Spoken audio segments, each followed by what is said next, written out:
Olá, gente. Muito obrigada, meus camaradas, de estarem aqui nesse momento mais uma vez para a gente gravar nosso podcast. Pode ser? Nesse 1º de maio, Dia Internacional da Classe Trabalhadora, é com muita alegria que o Instituto Tony Ítalo tem a presença do camarada Chico Malta Araújo. Vou ler aqui um pouquinho.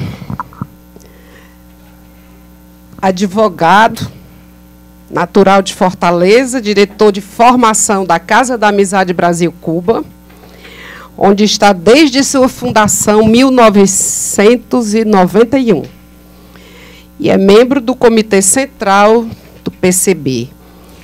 Camarada Malta, que eu tive a honra de encontrar em outros programas de rádio, no tempo do Mundo do Trabalho, com Dejaci Oliveira. E ali nós nos conhecemos, né?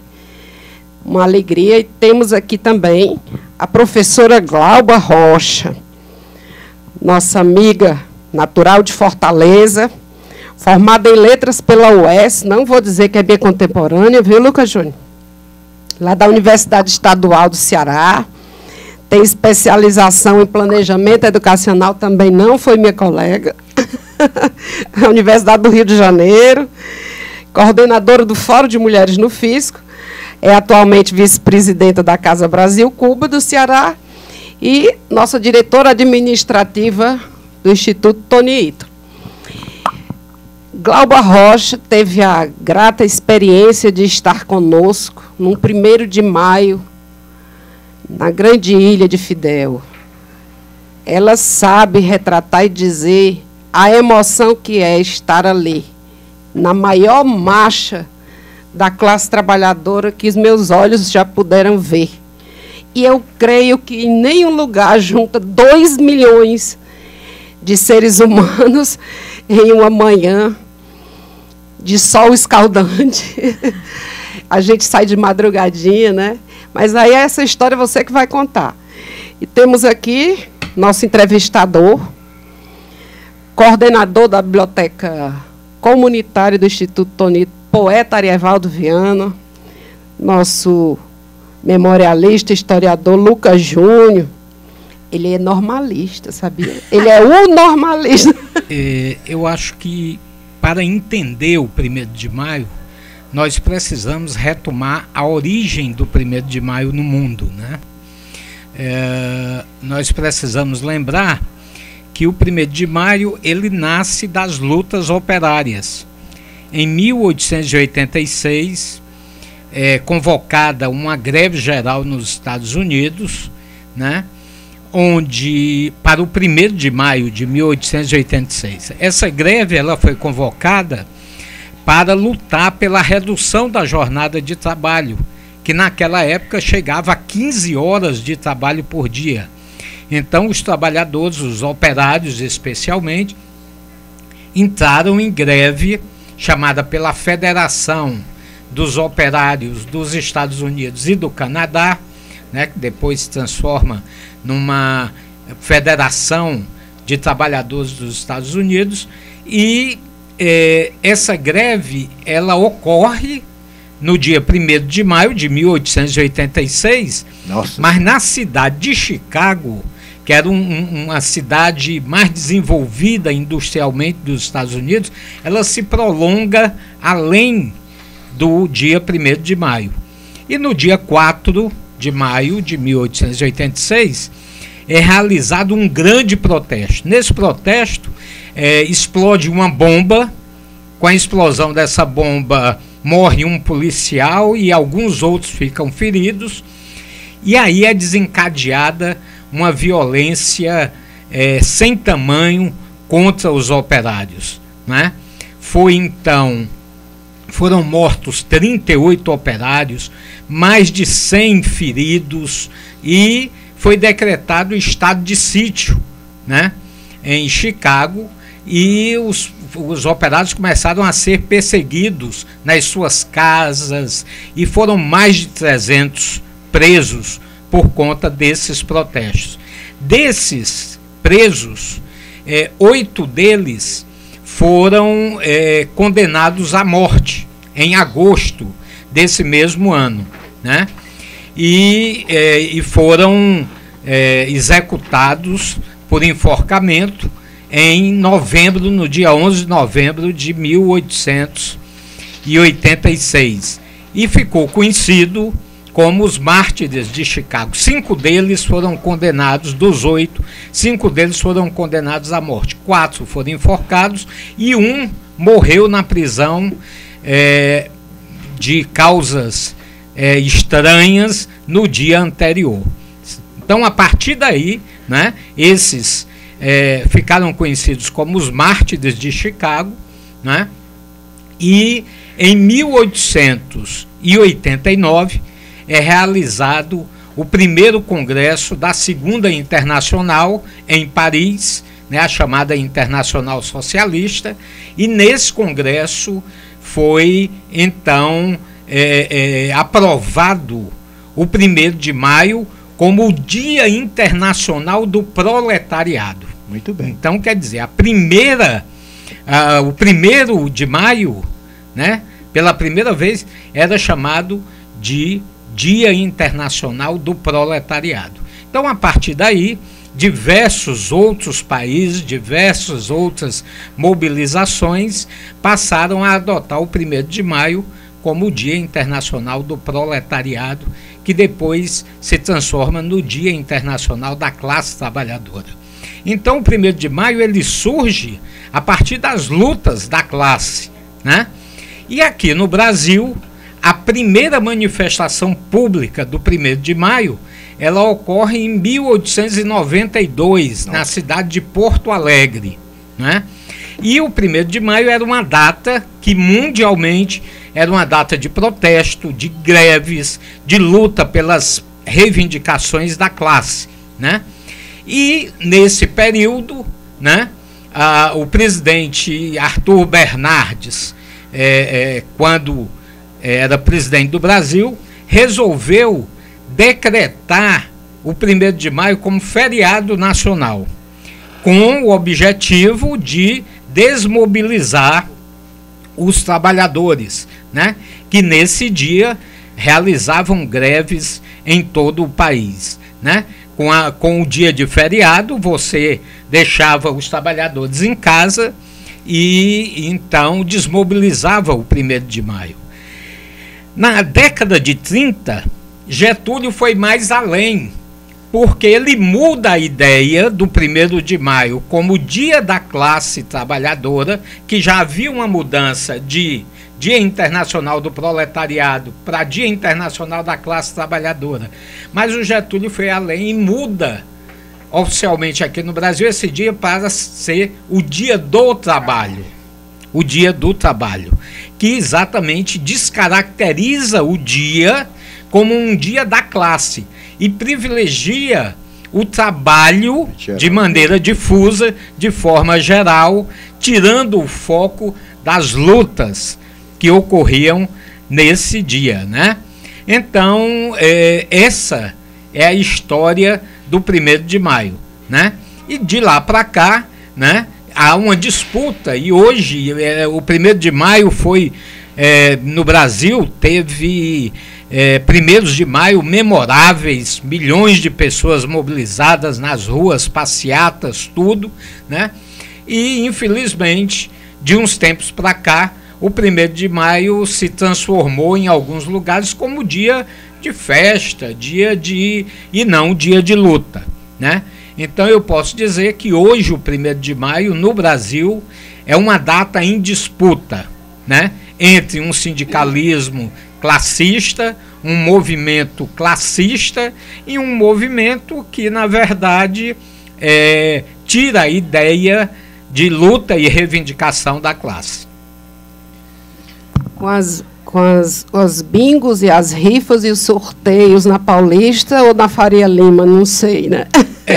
Inclusive, só para dar um recorte disso, em São Paulo foi convidado para o 1º de maio desse ano o governador Tarcísio de Freitas e o prefeito, né, de São Paulo. As centrais sindicais, né, pessoas que ligadas diretamente a esse avanço conservador, esse avanço neofascista que tem ocorrido aqui no Brasil.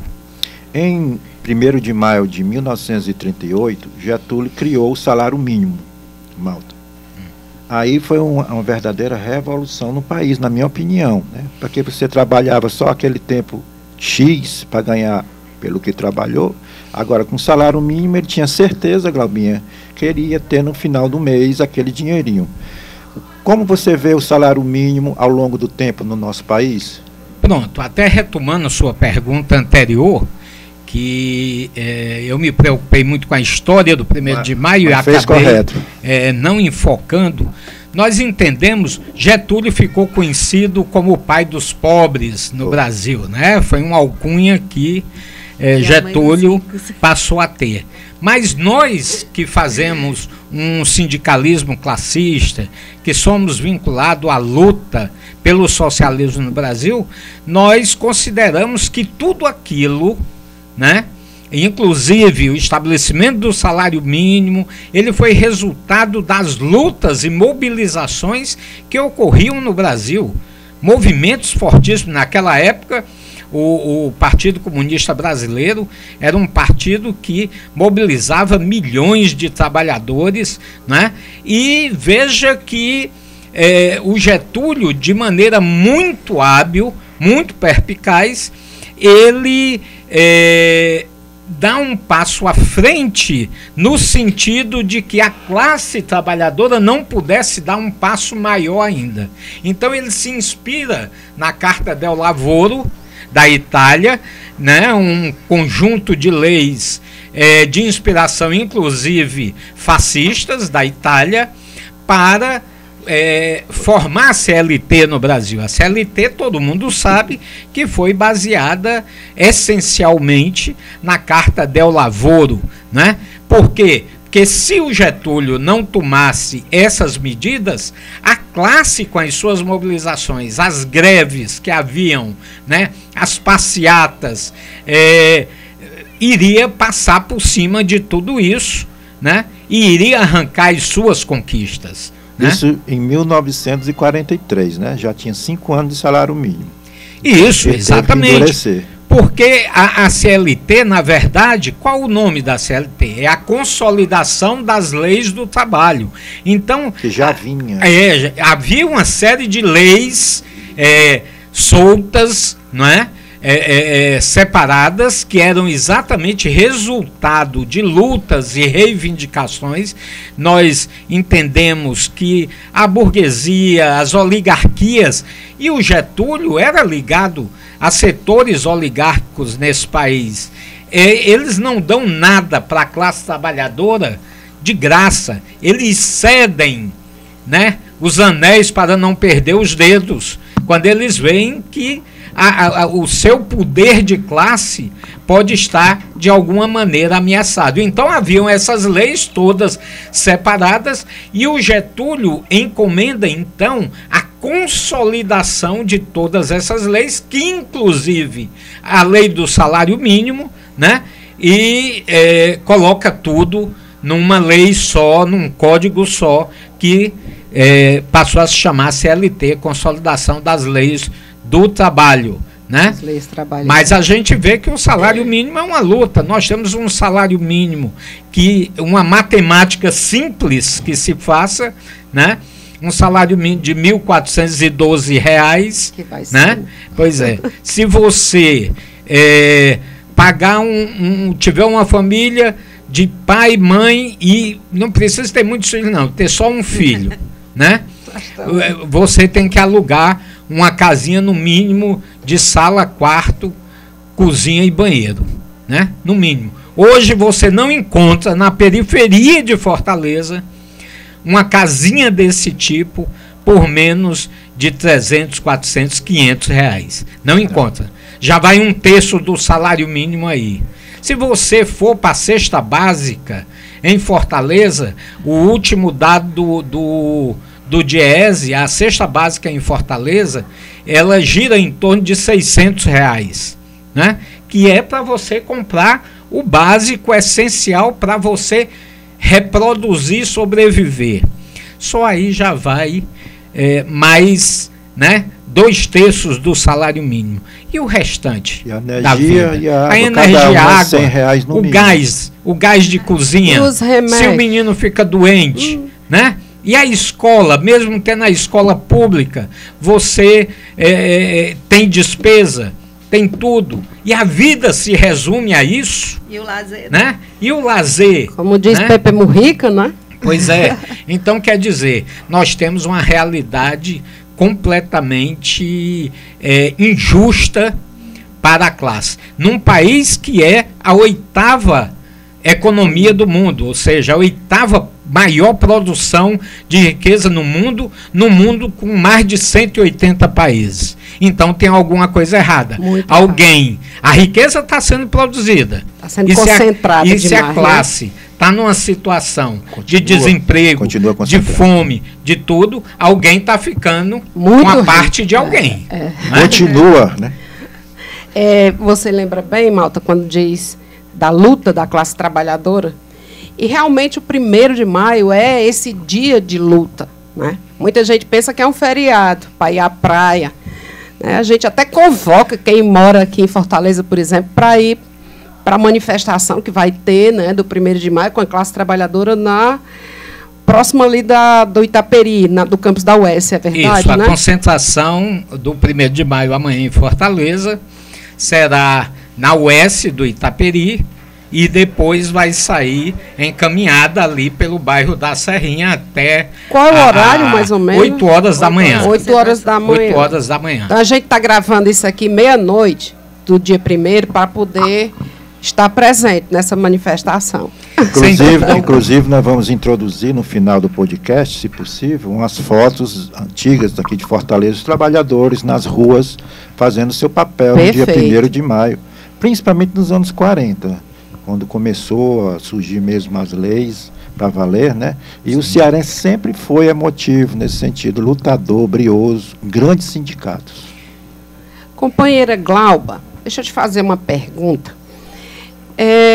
Nós nos conhecemos nas lutas de estudantis. Na universidade pública estadual.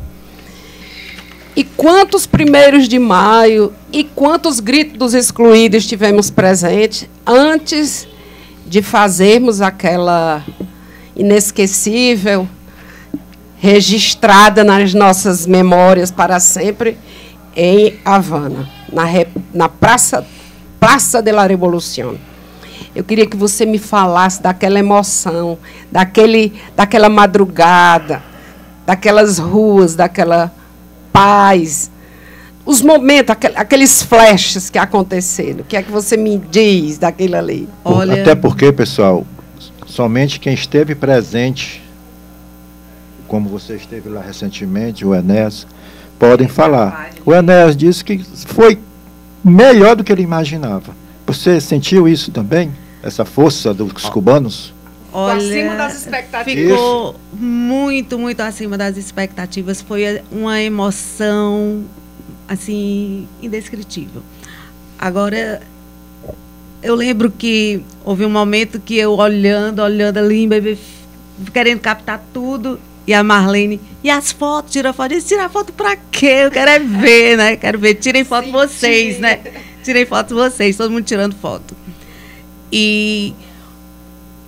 duas coisas, assim, além de tudo, assim, o antes, né, a preparação do povo, que é uma coisa assim, que eu fiquei assim, boba. Onde você entrava, era o pessoal Viva a Revolução, chamando para marcha, né? O pessoal, a população chamando, convidando, né?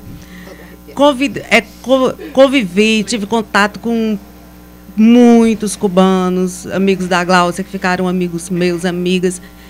E uma coisa que só 2 pessoas, no contato que eu tive em Cuba, assim, com muita gente, só 2 pessoas que disseram que não iam para a marcha. Uma, a dona da pousada, que não podia deixar. Que não podia. E um taxista que não era cubano, era canadense, que disse que não ia ficar um dia de muito trabalho, né, para levar e trazer, mas que o restante ia, né? Aí eu fiquei assim, não era cubano, era canadense, aí veio a curiosidade. Morando em Cuba, por quê, né? Aí disse, não, casei com a cubana e vim morar para cá. Ele disse, por que não levou a cubana para o Canadá? Aí disse, porque de todos os lugares que eu passei, Cuba é onde tenho que ficar. Porque aqui eu tenho a segurança da idade, né? O idoso, né? Segurança da saúde, tudo, né? Que ele disse. Aí disse, mas, né? Mas aqui é que a gente tem tudo, né? Garantias. E com relação ao dia, né? Ao dia foi... Duas coisas me chamaram muita atenção. Uma, aquela idosa, 80 e tantos anos, 84, sei lá, bem idosa. Era, eu lembro assim, 84, 94, eu lembro de um quarto, né? E ela se segurando nos alambrados, né? Para participar da marcha, né? E a gente chegou assim junto e disse, mas ela disse, não, Fidel, né? Fidel, né? E a gente, isso aí é uma coisa que chamou a atenção. E outra, nós aqui acostumados com toda passeata, tudo terminar em briga, né? A gente anda assustado, chegou lá, quando em um momento eu vi assim, aquela coisa assim, muito forte, aquela marcha forte, assim, um pisar forte mesmo, e eu quis me assustar, o que é que está acontecendo? Aí lembro que Tânia, né, disse, não te preocupas, estás em Cuba. Aí eu disse, mas o que? Ela disse, pegou pela mão e disse, venha ver o que é. Aí quando eu vi aquele pessoal assim, vindo, pisando forte, marchando mesmo, né? Aí entramos na marcha e quase que não conseguia sair daquele... Ficou assim, dividido, né? Esse aqui é o... E ali... Aí eu disse, quem é? Aí disse, são os jovens. Sabe? A juventude. Separado. Aí eu disse, mas ele disse, mostrando a força da juventude, sabe? A união da juventude a cubana. A união da juventude. Eu aquela fico coisa assim, toda arrepiada. Também. Ela está contando aquelas coisas que a gente eu fiquei, vê assim, mesmo. Olha, foi né? uma emoção. Assim, eu disse, poxa vida... Aqui a gente diz, será que continua como é? Mas quando a gente vê aqui, diz, tem força. Tem força. É a resistência, a coisa mais linda. Né? E cantando todos em uníssono a Internacional Socialista. E ali, em Cuba, eu percebi, porque o que a gente lê nos livros, a Revolução foi em tal dia, né? Foi uma coisa passada. Mas não é. A revolução é todo dia. Isso. Todo dia, sabe? Malta é ao acordar a resistência, o resistir, o não baixar a cabeça, o orgulho, porque o cubano diz, não te preocupas, estás em Cuba com o cubano, sabe? Vai dar certo. Né? Então, e a gente vê o orgulho de ser, e todo mundo naquela marcha, é um dia de festa, a cidade, o país, né, em festa, muita gente, muita segurança, né, e festa.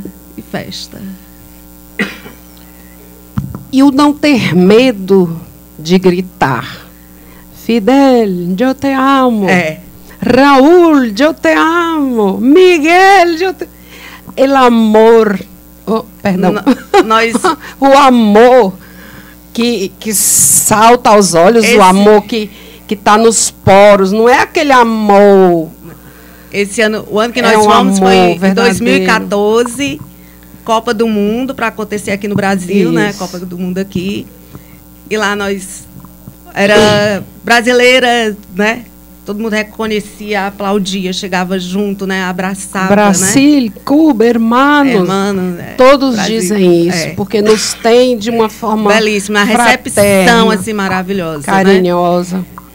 E o compromisso com a revolução, né? Muito. Sempre presente. Todo por a revolução. Incrível, sempre. É incrível. Aquele povo, o orgulho que tem de ser cubano, de estar ali, não se baixar, não se curvar de jeito nenhum. E todos muito instruídos.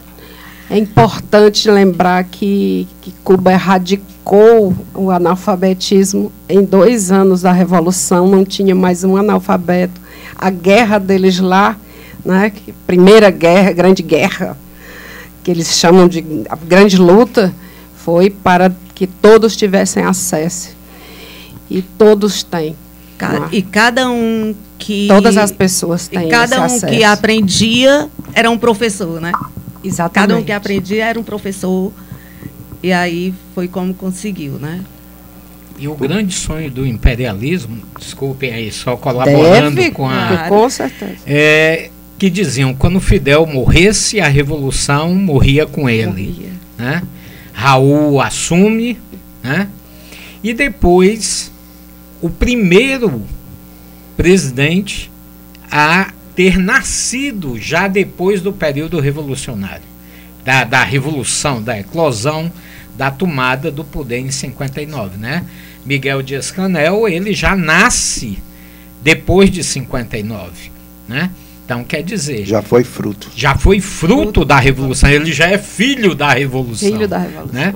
Então, quer dizer, com todo o bloqueio, com todas as dificuldades, com tudo, Cuba resiste. E a solidariedade internacionalista e internacional, ela é de fundamental importância nesse sentido, né? De mostrar para o imperialismo que não se pode dobrar um povo quando ele está determinado à sua libertação. Verdade. Eu tive presente, a primeira vez que eu fui a Cuba, foi e num momento desse, né, do 1º de maio. E aquilo ali, eu lembro que o portal vermelho.org me pediu para escrever alguma coisa, dar as minhas impressões. E eu lembro que em algumas coisas que eu cito no artigo, eu dizia exatamente isso. Como seria bom que nós, brasileiros e brasileiras, tivéssemos esse nacionalismo, não só pela Copa do Mundo, parece que eu estava prevendo, não só pela Copa do Mundo, que eles erguem a bandeira de Cuba, né, pelas lutas, mas a gente que só aparece com a bandeira, infelizmente, nos últimos anos, não é nem pela Copa, é pelo fascismo, pelos absurdos que... Nós estávamos tendo resgate, né? Nós estávamos tendo resgate, aí veio esse momento negro aí da nossa história. Exatamente. E eu lembro que a gente dizia assim, qual a diferença? E eu disse que a principal diferença que eu notei em tudo, e olha que foi a primeira visão estando lá, enquanto aqui nós temos a ideia da coisa pública, não é de ninguém, ninguém cuida, ninguém liga, ninguém protege, poucos têm a consciência de o que é público é nosso, é para proteger, para cuidar e zelar. Em Cuba era o inverso. É de todos nós, vamos cuidar. O zelo com a coisa pública é assim espetacular, a atenção e o cuidado. E com a coisa pública. Com a coisa pública. E com a criança. Todo adulto com é os animais. Por uma criança. Gente, foi com assim. os animais, olha, eu até fiz uma postagem uma época, as plaquinhas identificando o nome, olha, eu moro na praça tal, meu nome é tal, cuide de mim, eu tomei tal vacina. Então, se um país cuida assim dos seus animaizinhos, não deixa morrer, guardado numa caixa, feito um objeto, imagina com o seu povo, né? Imagina o povo como não é cuidado. E, infelizmente, sofrendo esse bloqueio assassino e torpe, genocida há mais de 60 anos, né, Malta? Claro. É um sofrimento muito grande. Eles são muito resistentes.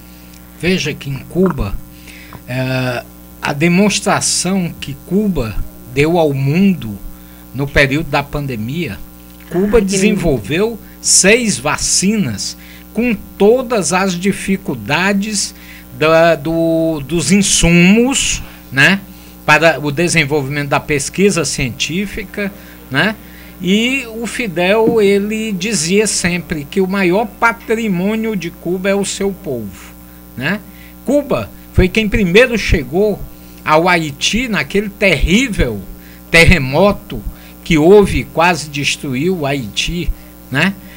Inclusive as chamadas brigadas Henry Rives, elas surgem a partir, né, do terremoto lá no Haiti, exatamente. E Cuba não olhou para quem durante a pandemia, por exemplo, quando mandou médicos para todo mundo aonde precisasse. Mandou para a Itália, mandou para a Europa. Primeiro epicentro da pandemia, né? Para todos os lugares. E nem só, desculpa, Malta, e nem só isso, não só mandou, como recebeu aqueles que ninguém queria receber, aqueles navios. Perfeito. Né? Ajudando ali. Um outro fato histórico da solidariedade de Cuba, quando houve o acidente nuclear de Chernobyl, Cuba, quem recebeu, porque tinha as condições climáticas, tudo tropicais, né? O mar, salinidade, tudo aquilo, foi quem recebeu as crianças de Chernobyl naquela época.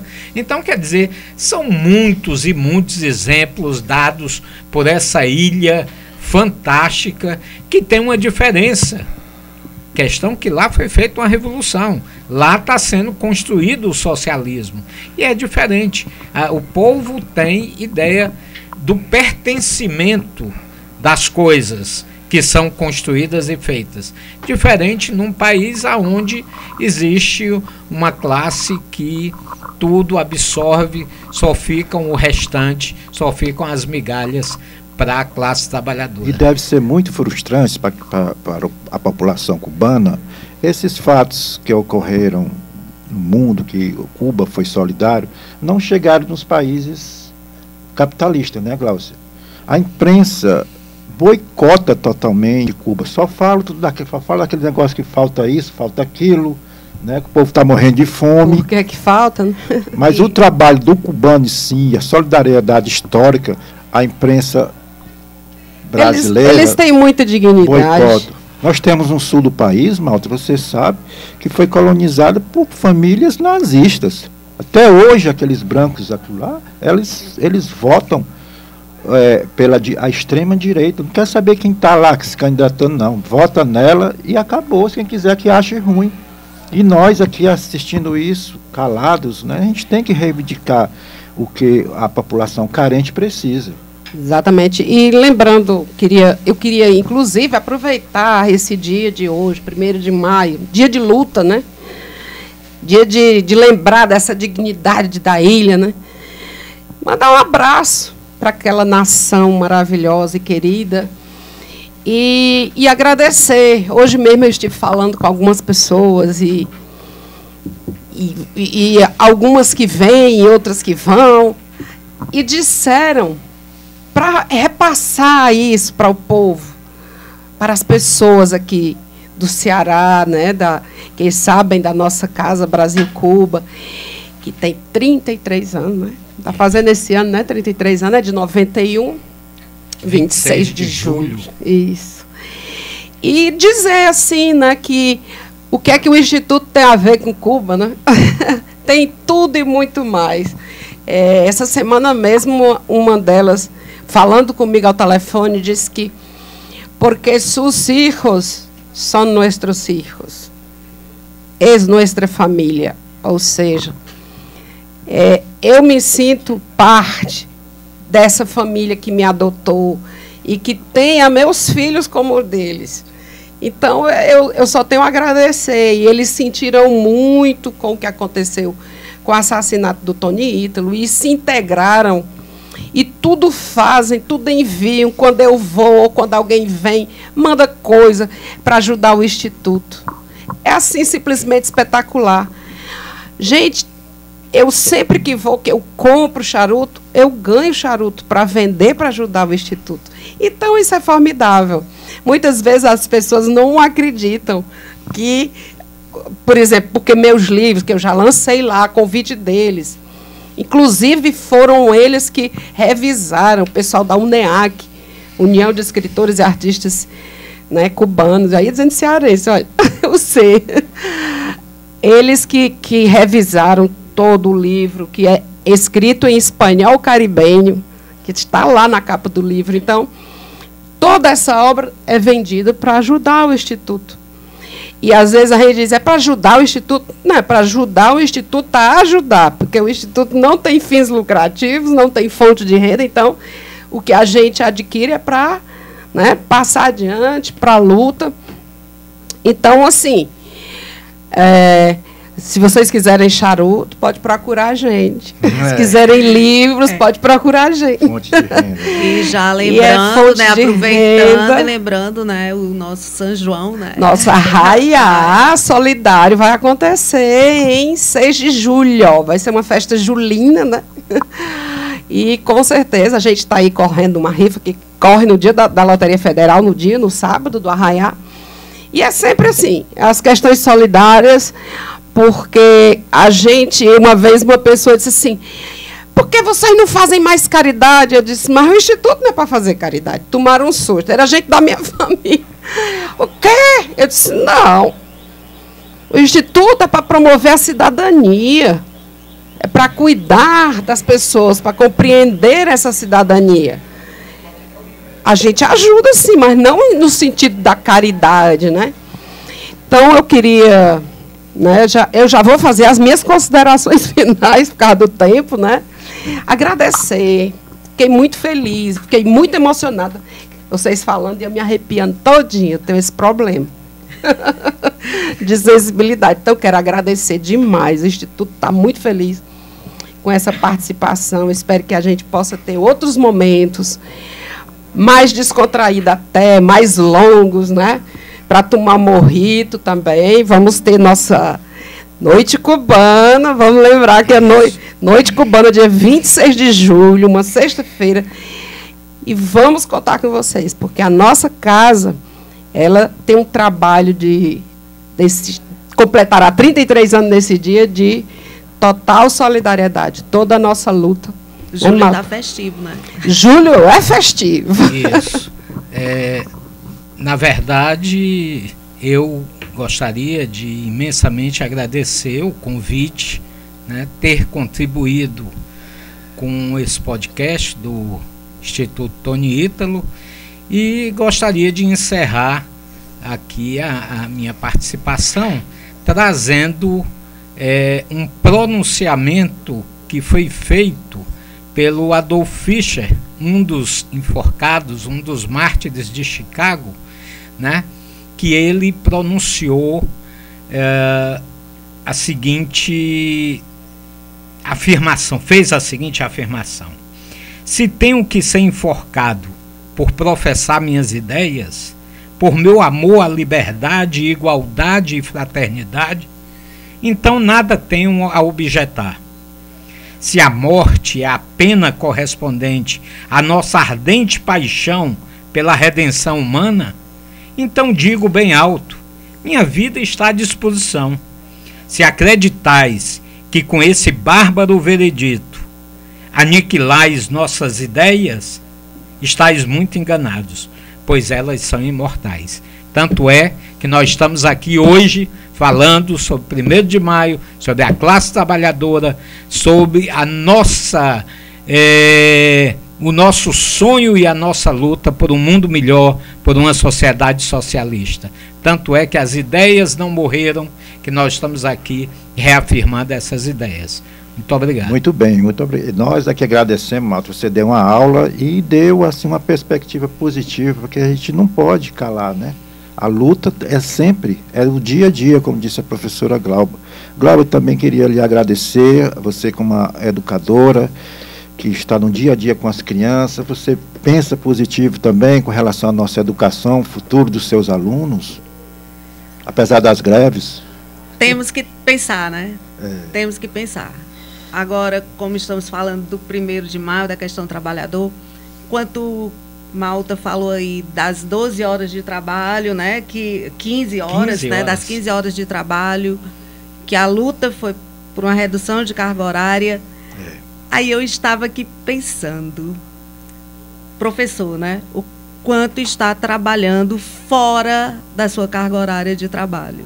Inclusive, depois desse WhatsApp, sábado, domingo, feriado à noite, não tem hora para a gente receber uma informação. E fora isso, ainda estamos com a sobrecarga de formação online. Formação online obrigatória. Não forma nada. Não, eu não vou nem falar Super isso, né? exploração. Eu nem vou falar isso. Mas assim, né? Então, uma luta que por diminuir 15 horas, agora qual vai ser? Acabar com o WhatsApp. O que é que vai ser, né?